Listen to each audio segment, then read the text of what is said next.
오늘 주님께서 주신 말씀은 이사야서 41장 1절로 16절까지의 말씀입니다. 다 같이 한 목소리로 봉독하시겠습니다. 섬들아 내 앞에 잠잠하라. 민족들아 힘을 새롭게 하라. 가까이 나아오라. 그리고 말하라. 우리가 서로 재판 자리에 가까이 나아가자. 누가 동방에서 사람을 일깨워서 공의로 그를 불러 자기 발 앞에 이르게 하였느냐.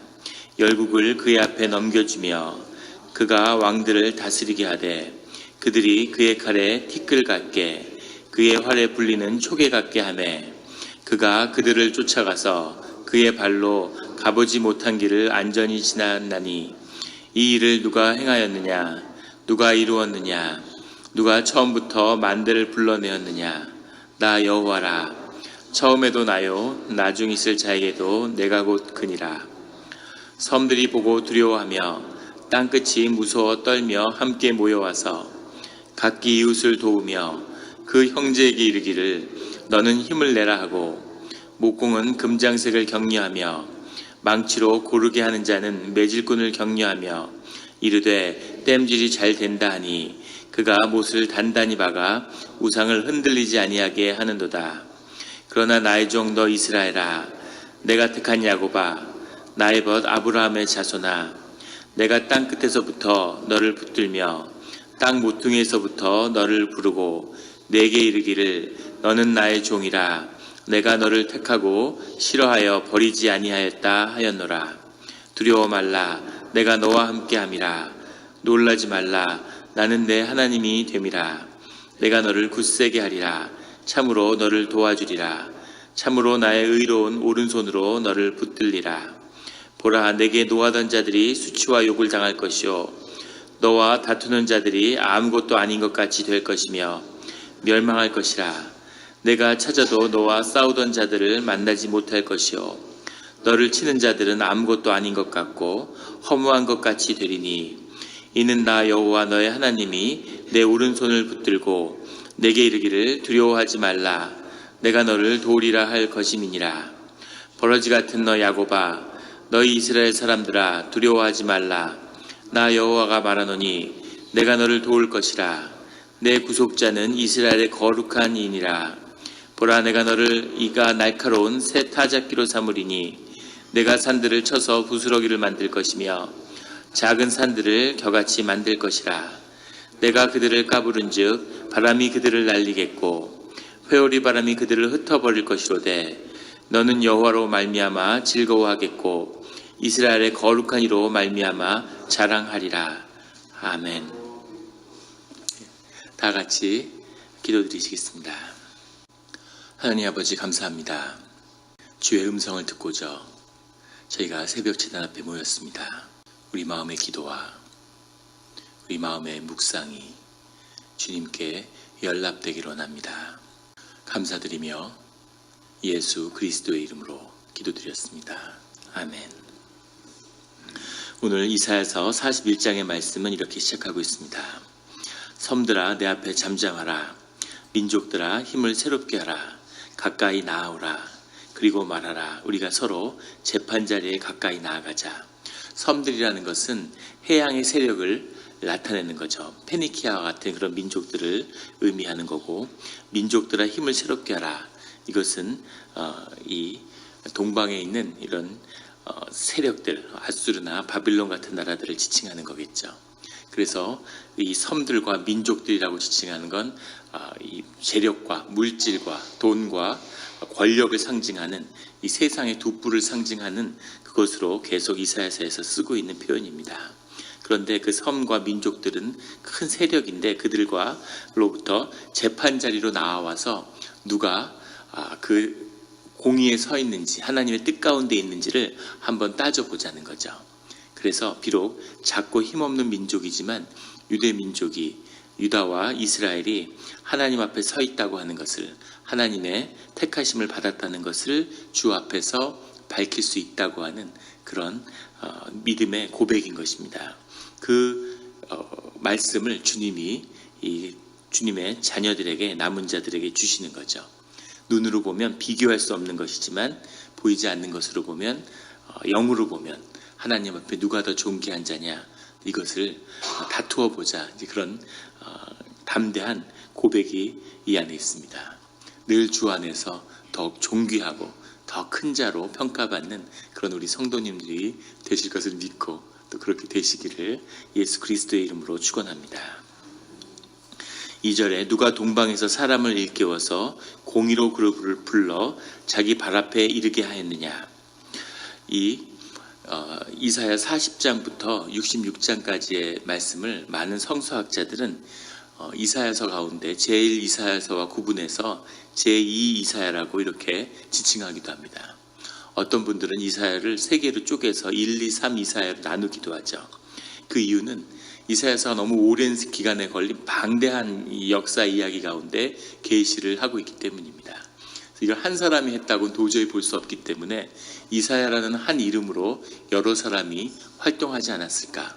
마치 그 일본의 도공 중에 조선시대 때 임진왜란때 끌려간 심수관이라는 분이 있죠. 1대 심수관, 2대 심수관, 지금도 14대인가요? 13대 심수관이 활동하는 것처럼 이사야의 이름으로 계속 선지자들이 활동을 했을 거라고 보는 거죠. 물론 그랬을 수도 있습니다. 그런 취지에서 본다면 2절에 나오는 이 고백이 바벨론의 포로기 이후에 그 회복되는 때를 예언했다고 보는 거죠. 그래서 여기 누가 그렇게 했겠느냐? 그것은 고레스를 지칭하는 것일 것이다. 이렇게 해석을 하는 겁니다. 그럴 수도 있지만 우리가 노스트라다무스의 대예언 이런 거 들어보셨습니까? 그런데 보면 무슨 북방에서 사람들이 일어나 동과 서의 사람들이 불을 뿜고 큰 전쟁을 벌일 것이다. 이런 식으로 시같이 표현하는 거죠.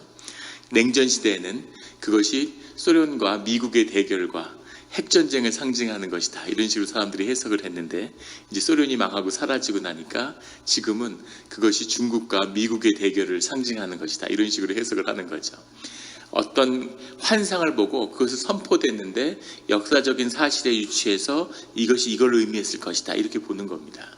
그래서 이사야의 예언이 그 역사적 사실을 다 경험한 다음에 그 뒤에 사람들이 그것을 짜맞췄을 것이다. 이렇게 보는 건 너무 인간적인 해석인 거죠.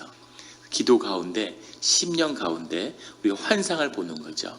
우리 심령에 그 본 것을 적은 것인데 그것을 그 뒤에 이렇게 저렇게 해석할 수 있는 거죠. 그래서 동방에서 사람을 일깨워서 공의로 그를 불러낸 자는 크게 보면 하나님이고 또 하나님이 세우시는 그리스도신 거죠. 그리스도에 대한 메시아에 대한 대망으로 그렇게 이해하는 것이 더 합리적인 이해이고 또 영적인 이해가 아닌가 그런 생각이 듭니다. 더 큰 도전은 4절에 나오는 이 일을 누가 행하였느냐, 누가 이루었느냐, 누가 처음부터 만대를 불러내었느냐. 여호와라. 처음에서도 나요, 나중으로부터 올 자에게도 내가 고크니라. 처음과 끝에 역사하는 그 모든 것이 주님인데 그 처음부터 만대를 불러냈다는 거죠. 모든 계획이 주님의 부르심 안에 있다고 하는 것인데 이 말씀은 굉장히 깊은 말씀입니다. 새벽에 많은 걸 나눌 수는 없지만 우리 예전에 한번 수요 예배 때 컨틴전시라고 하는 그 신앙 용어를 한번 다룬 적이 있어요. 주님의 예정에 대한 얘기죠. 우리 장로교에서는 아주 중요한 고백인데 모든 것이 주님의 예정 안에 있다면 인간의 자유의지는 무언가 이런 것과 대립하는 거죠. 사람이 무엇을 선택하는데 하나님의 모든 것이 계획 안에 있다는 건 서로 모순되는 개념이 아니냐는 거죠. 근데 그렇지 않다는 겁니다. 컨틴전시라는 건 뭐냐면 이런 거죠. 9.11 테러가 일어나니까 미국이 컨틴전시 플랜이라는 걸 발표했어요. 컨틴전시 플랜을 발표해서 또다시 9.11 테러 같은 게 미국에서 또 일어나면 세계 모든 테러의 후원국인 이란에 핵공격하겠다고 그렇게 계획을 밝힌 겁니다. 누가 했는지 안 했는지 인과관계를 따지지 않고 무조건 그런 테러가 나면 이란에다가 핵보복을 하겠다. 이런 것이 그 다음에 뭘 하겠다. 그 다음에 뭘 하겠다. 이 일이 아직 일어나지 않았지만 이 일이 일어나면 어떤 일이 일어날지에 대한 계획이 다 있는 거죠. 주님이 그 모든 계획을 다 갖고 계시는 겁니다. 인간이 A라는 선택과 B라는 선택이 있죠. A라는 선택을 할 수도 있고 B라는 선택을 할 수도 있는 겁니다. 그게 자유의지죠. 하지만 A라는 선택을 해도 그 A라는 선택으로 인해서 이루어질 모든 계획이 주 안에 있는 거죠. B라는 선택을 해도 B를 통해서 이루실 모든 주님의 계획이 다 그 아래에 있는 겁니다. 그런 의미에서 하나님의 예정이 있는 거죠. 인간의 자유와 하나님의 예정이 늘 함께하는 것입니다. 그래서 우리가 주 안에서 주님을 늘 선택하는 것이 중요한 거죠.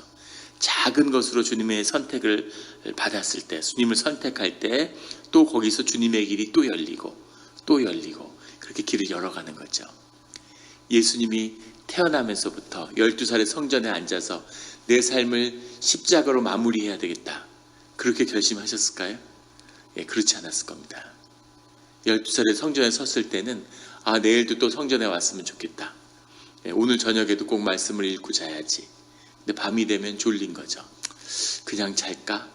예, 그래도 말씀을 좀 보다 잘까?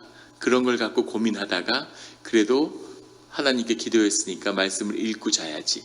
그런 선택을 하는 거죠. 그렇게 늘 일상 가운데, 하루 가운데 주님을 선택하는 선택을 하면서 그 선택이 결국은 십자가를 선택할 수 있는 그 믿음과 신뢰에 이르게 되는 거죠. 이것이 신앙의 길이고 이것이 믿음의 길입니다. 늘 주님을 선택함으로 주님 안에서 길이 열리는, 눈으로 보면 주님을 선택하지 않고 내 판단, 내 계획이 더 잘 되는 것 같을 수 있죠. 그런데 그렇게 해서 잘 된들 그게 무슨 의미가 있겠습니까? 아무 의미가 없는 거죠. 주님을 잃어버린다면 의미가 무엇이며 어디로 갈 것이며 그 끝이 무엇이겠습니까? 그래서 우리는 늘 주님의 뜻을 구하고 주님을 선택하는 그 길을 가야 되는 거죠. 그래서 오늘 이사야 선지자는 그 고백을 주님 앞에 드리고 있습니다. 주님께서 우리에게 말씀하시는데, 나는 여호와라, 처음에도 나요, 나중에 있을 자에게도 내가 꼭 그다. 그 누구에게도 늘 주님이 주인이시라는 거죠. 그런데 그 주님이 역사에서 당신의 뜻을 드러냈는데 5절부터 7절까지는 섬들이 보고 두려워하며 땅끝이 무서워 떨며 함께 모여와서 주님의 뜻이 드러나면 다들 주님의 뜻에 순복하고 역사의 주인이 주님이셨구나 하는 게 아니라 그 세력들이 서로 모아서 주님께 대적을 한다는 거죠. 6절에는 각기 이웃을 도우며 그 형제에게 이르기를 너는 힘을 내라. 이것은 대적의 세력이 서로 사람들을 끌어모으고 서로 도와주고 야 힘을 내. 여호와가 역사하는데 우리가 거기에 맞서기 위해서는 힘을 합쳐야 돼. 7절에는 그래서 우상을 흔들리지 않게 더 단단하게 묶는다는 거죠. 하나님의 뜻이 드러나고 하나님의 징계가 임하고 하나님의 역사하심 우리 삶 가운데 나타나면 회개하고 주님 앞에 무릎 꿇고 나아가는 게 아니라 나를 지켜주는 내 우상을 더 단단하게 묶는다는 겁니다. 그게 내 재산이면 재산, 학력이면 학력, 명예면 명예, 그걸로 나를 더 지키려고 든다는 거죠. 하나님께 대적하는 그런 나쁜 영도 있지만 인간도 주님의 영을 가지고 있죠. 근데 주님이 역사가 드러날 때 그 영들이 연합해서 주님의 성령의 역사를 이룰 수도 있지만 집단 악령의 역사를 이룰 수도 있다는 겁니다. 바벨탑을 세우는 것처럼 영이 뭉쳐서 그 영이 하나가 되는 거죠. 그래서 영이 뭉친다고 좋은 게 아닙니다. 누가 그 중심에 있느냐, 공동체냐 아니면 무리냐. 사람들이 무리가 되면 그 안에 악의 연합, 집단 악이 나타나죠. 사람이 혼자서는 절대 나쁜 짓을 못합니다. 근데 서너 명이 모이면 사람이 어떻게 전봇대에 소변을 보겠습니까? 근데 예비군 훈련으로 모이면 전봇대에 소변을 다 서서 보죠. 벽에 서서 아무렇지도 않게. 부끄러움이 사라지고 사람이 겁날 게 없는 거죠. 너무 비유가 치졸하지만 그렇게 크게 보면 인간의 악이 연합하면 너무나 정말 사악한 일들을 벌일 수 있는, 이것이 영의 역사의 그 근본에 있는 것이라는 겁니다. 주님을 중심으로 주 안에서 하나 되는 그 일들을 이루어야 한다는 거죠. 8절에 그러나 나의 종 너 이스라엘아, 내가 택한 야곱아, 나의 벗 아브라함의 자손아. 우리가 주님을 어떤 이름으로 부르느냐가 우리 신앙이 중요한 것처럼 주님이 우리를 무슨 이름으로 부르느냐도 아주 신앙 가운데 중요한 거죠. 너 이스라엘아, 내가 택한 야곱아, 아브라함의 자손아. 이 세 말에 다 공통된 의미는 상속자라는 뜻이 들어있습니다. 주님의 유업을, 자녀이기 때문에 주님의 유업을 물려받을 자라는 거죠. 그것을 기억하라는 겁니다. 자녀가 있는데 현규야 이렇게 부를 수 있는데 내 아들아 이렇게 부르는 건 네가 상속자고 너가 아버지에게 특별한 존재다 이제 이런 의미를, 너가 가족 가운데 맏아들이다 이제 이런 의미를 세우는 거죠. 그런 것처럼 그 호칭에 이렇게 유다와 이스라엘과 남은 자들을 부르는 이유는 기억하라는 거죠. 너가 상속자라는 것을, 하나님의 이 유업을, 이 말씀을 듣고 있는 사람들은 아주 그 삶 가운데 무너지고 무너져서 낮은 자리에 있는 자들이죠. 나라가 망하고 유리하고 막 노예로 끌려갔는데 거기서 간신히 살아남고 이런 남은 자들에게 이스라엘아, 내가 택한 야곱아, 아브라함의 자손아, 너희의 유업이 분명히 있고 끝나지 않았다는 걸 기억해라 이렇게 말씀하시는 겁니다. 이 말씀을 받는 사람들은 쉽지 않았을 거예요. 신전이 무너지고 나라가 망했는데 지금 살 길이 막막하고 나라도 살아남았으면 이런 상황인데 주님을 기억하라고 그렇게 말씀하시는 거죠. 늘 주님의 상속자라는 것을 기억하는 그런 우리 성도님들이 되시기를 예수 그리스도의 이름으로 축원합니다. 10절에 주님이 그 말씀, 상속의 말씀으로 아주 놀라운 용기와 격려와 그런 계시적인 말씀을 주시죠. 우리 10절을 다 같이 한번 봉독했으면 좋겠습니다. 두려워하지 말라, 내가 너와 함께함이라. 놀라지 말라, 나는 내 하나님이 됨이라. 내가 너를 굳세게 하리라. 참으로 너를 도와주리라. 참으로 나의 의로운 오른손으로 너를 붙들리라. 이 말씀을 믿음으로 취해서 오늘 주님이 이 말씀을 내게 주셨구나 하는 그 믿음으로 이 말씀을 취하고 이 말씀을 적어서 우리 사업장에다가 걸어두고 매일 아침마다 읽으십시오. 어렵고 힘들 때마다 주님이 우리에게 주시는 선물이고 이 말씀을 붙들고 환난의 시기를 이겨내라는 거죠. 놀라지 말고 두려워하지 말아라. 굳세게 하고 주님이 도와주시고 너를 붙들겠다고 하는 주님의 약속입니다. 이 말씀을 믿음으로 취하는 성도님들이 되시기를 예수 그리스도의 이름으로 축원합니다. 11, 12절에 그 위로의 말씀으로 보라, 내게 노하던 자들이 수치와 욕을 당할 것이요 너와 다투는 자들이 아무것도 아닌 것 같이 될 것이며 멸망할 것이라. 내가 찾아도 너와 싸우는 자들을 만나지 못할 것이요 너를 치는 자들은 아무것도 아닌 것 같고 허무한 것 같이 되리니. 이 말씀을 주님이 성취시키셨죠. 아수르에게 반노예가 돼서 아수르 제국에서 영원히 벗어날 수 없을 것 같았던 유다, 바벨론에게 망해서 노예로 끌려가서 바벨론에서 노예 생활을 했는데, 근데 아수르와 바벨론이 어디에 갔습니까?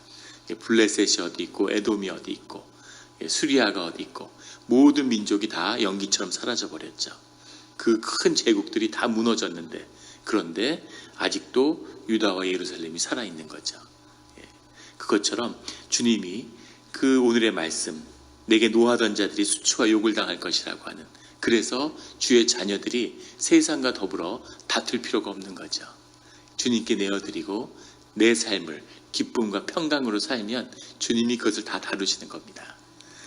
우리 대한민국의 역사에도 하나님의 은혜가 있죠.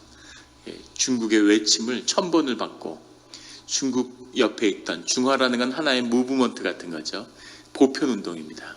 유니버설리즘이죠. 미국도 보편운동이죠. 모더니즘의 보편운동이죠. 그래서 그 유니버설리즘이 지금 충돌하려고 하는데, 하나는 세상을 전부 미국으로 만들려고 그러고 하나는 세상을 다 중국으로 만들려고 그러는 거죠. 그 중국의 그 큰 그 구심운동에 5000년을 옆에 있었는데 거기에 소멸되지 않았어요. 하나님의 은혜죠. 한국 민족을 괴롭히던 여진족, 거란족 다 어디 갔습니까? 몽골족 80년을 압제를 했는데 지금 우리가 몽골족을 도와주고 선교를 가고 거기에 자비를 베푸는 그런 자리가 됐죠. 그때는 우리를 압제하고 큰 사람처럼 보였지만 이제 그들이 작은 자들이 되고 사라져버리고 우리가 오히려 도와주고 그들의 언어나 문화를 지켜주는 그런 존재가 된 거죠. 주님이 우리를 이렇게 붙드시겠다는 겁니다. 이런 축복이 우리와 함께 한다는 거죠. 늘 기억하십시오. 세상과 다툴 필요가 없는 주님의 은혜와 사랑이 우리와 함께 한다는 거죠. 그런데 오늘의 말씀 가운데 어려운 건 14절에 나오는 이 버러지 같은 너 야곱아, 이런 말입니다. 충격적인 표현이죠. 나의 종 이스라엘아, 택한 야곱아, 나의 벗 아브라함의 자손아 이랬는데, 버러지 같은 너 야곱아, 너 이스라엘 사람들아, 이렇게 얘기하는 겁니다. 버러지 같다고 그래갖고 이게 너무 충격적인 표현인데, 사실은 톨라이트라고 하는 말인데 아주 지극히 낮은 자여, 이런 표현이죠. 이 표현의 뉘앙스가 긍정적인 것이냐 부정적인 것인가에 대해서는 논란의 여지가 있을 수가 있습니다. 제가 예전에 한국에서 사역을 하는데 교회 노인분들도 많고 그래서 되게 응급실을 자주 갔었어요. 또 교회 앞에 대학교 응급실이 있어가지고 응급실을 자주 갔는데, 응급실에 가서 이렇게 앉아 있는데 옆에 교통사고가 난 아들이 와서 누워 있는 거죠. 그래서 어머니가 옆에 앉아 있는데, 어머니가 교통사고가 나와서, 웃으면 안 되는데, 누워 있는 아들을 막 때리는 거예요. 속상해가지고. 근데 막 이러면서 이놈 시키 이러면서. 근데 이분이 그냥, 어머니가 너무 한탄을 하면서 어쩌스까이 그러다가 갑자기 야 이놈 시키야 이러고 또 어쩌스까 이러다가 좀 있다가 야 이놈 시키야 이러고 또 막 때리고 이러시더라고요. 근데 그 얼굴 표정에 뭔가 그 안타까움과 그 미움과 애정과 이것이 모두 녹아있는 그 엄마의 얼굴을 봤어요. 샤갈의 블루 같은 거죠. 슬픔인지 기쁨인지 분간이 안 되는, 미움인지 사랑인지, 너무 사랑하기 때문에 미워 죽겠는 거죠. 또 너무 밉지만 또 미워할 수 없는 그 안타까운 그 마음을 옆에서 보면서 계속 웃음이 났던 그런 기억이 있습니다. 그런 거죠. 버러지 같은 너 야곱아, 이런 너무 속상한 마음이 있는데, 이 마음은 사실은 긍정적인 의미로 봐야 할 것 같습니다. 이 낮은, 이 아무것도 없는, 원래 이 톨라이트라는 건 지렁이, 해충 이런 건데 썩은 자리에서 거기에 기생해서 먹고 사는, 근데 왜 이렇게까지 낮은 자리에 왔는지, 왜 이렇게까지 무너졌는지. 근데 바꿔 말하면 무너뜨리고 이렇게 다 망친 게 주님인데, 주님이 이렇게 얘기할 수 있습니까? 이렇게도 받을 수 있겠죠. 하지만 그것이 더 나은 길이라고 이야기하시는 거죠. 하나님을 잃어버리고 이 마지막에 유다가 무너질 때, 이 므낫세 왕 때는 이 아수르의 신전을 가져다가, 우상을 가져다가 시온의 성전 안에 세웠습니다. 법궤를 밀어내고 거기다가 아시리아에 그걸 세운 거죠, 우상을. 그 밑에 뭐 반노예 상태로 있고, 섬기는 나라의 우상을 섬기는 게 당연한 관행이고, 정신적으로 우리가 무릎 꿇었다는 걸 상징하는 거죠.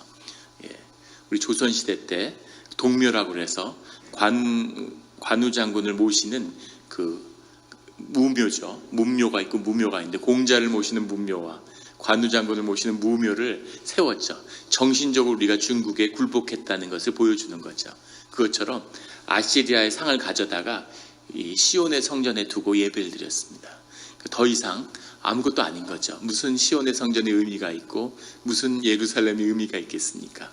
무너뜨리는 거죠.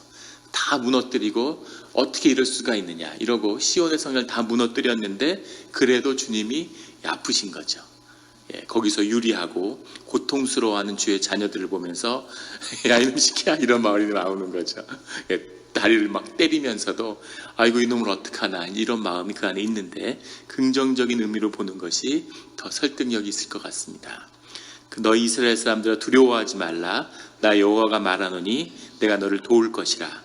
내 구속자는 이스라엘의 거룩한 이니라. 그렇게 무너졌지만 그래도 내가 도울 테니까 걱정하지 말라는 거죠. 15절에 보라, 내가 너를 이가 날카로운 새 태적기로 삼으리니 내가 산들을 쳐서 부스러기로 만들 것이며 작은 산들을 겨같이 만들 것이라. 산들이라는 것, 작은 산이든 큰 산이든, 산이라는 건 세상의 권세를 상징하는 것이죠.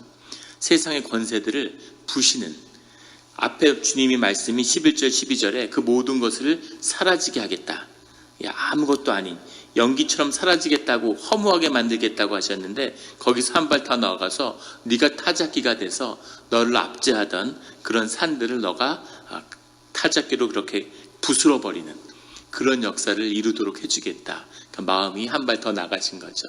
네 대에 네가 살아서 너를 압제하던 권세를 무너뜨리는 걸 네 눈으로 보게 해줄게 라는 마음까지 나간 거죠. 더 속상하니까 뭐 좋은 게 있어서가 아니라 더 깊은 은혜를 주는 거죠. 제가 초등학교 2학년 때 아파가지고 입원해서 감기 때문에 며칠 학교를 못 갔는데 저희 어머니가 절대 만화책을 보지도 못하게 하셨는데 제가 너무 아파가지고 집에서 있는데 어머니가 만화책을 빌려다가 집에 가져다 주셨어요. 마징가 제트 시리즈를. 그걸 지금도 생생히 기억하고 제가 어머니에게서 기억하는 가장 은혜로운 사건 중에 하나입니다. 건강하고 말 잘 듣고 시험 잘 볼 때도 절대 빌려준 적이 없는데 정작 아프고 집에서 학교도 안 가고 누워있는데 그거가 좋지 않다는 걸 알지만 초콜릿도 사주고 만화도 빌려주고 이런 거죠. 그게 사랑이고 그게 부모의 마음이고 그게 은혜인 거죠. 그래서 속상해서 그것을 부쉈지만 부선 다음에 더 큰 은혜를 부어주시겠다고 말씀하시는 겁니다. 16절에 내가 그들을 까부른 즉 바람이 그들을 날리겠고 회오리 바람이 그들을 흩어버릴 것이로되 너는 여호와로 말미암아 즐거워하겠고 이스라엘의 거룩한 이로 말미암아 자랑하리라. 즐거워하고 자랑하죠. 사람은 누구나 다 자랑합니다. 뭐라도 자랑해야 되고 세상에 자랑거리가 없으면 아무것도 아닌 거죠. 진짜 자랑할 게 없으면 피부 좋은 거라도 자랑할 게 있어야 되는 거예요. 그래야 세상을 살아갈 수 있는데 그런데 주님이 여호와로 말미암아 자랑하고 여호와로 말미암아 즐거워하는 그런 삶 가운데 우리를 이끌겠다고 그렇게 말씀하시는 거죠. 늘 여호와로 말미암아 즐거워하고 여호와로 말미암아 자랑할 수 있는 그런 우리 성도님들이 되시기를 예수 그리스도 이름으로 축원합니다. 기도드리시겠습니다.